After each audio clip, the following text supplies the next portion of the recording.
The polls have closed in key presidential and parliamentary elections in the autonomous Iraqi region of Kurdistan. Voting was brisk and polling stations stayed open for 1 extra hour.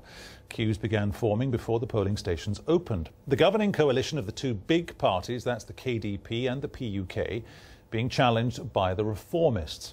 2.5 million Kurds are eligible to vote in Iraqi Kurdistan, a region in the north of the country that became semi-independent in 1991. The ruling coalition is expected to win again. It's made up of the president, Mr. Barzani's Kurdistan Democratic Party, and the Patriotic Union of Kurdistan. That's the party of the Iraqi president, Sulaimani. Up until now, the ruling coalition has remained unchallenged. But the Change Party of Nawashiran Mustafa has emerged as a strong contender.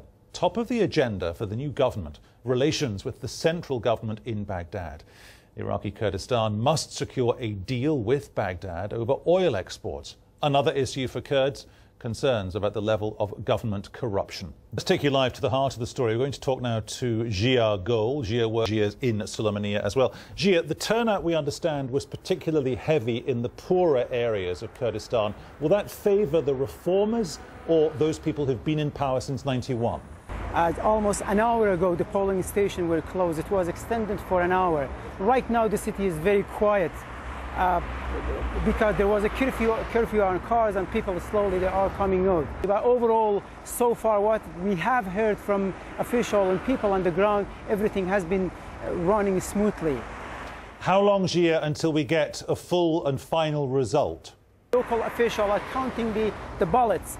What's happening actually after the counting it, and there is a representative of different political party or present in the polling station, and then they sign the result and send it back to Baghdad to be ratified there. I think they say that they might take something between 3 to 1 week even.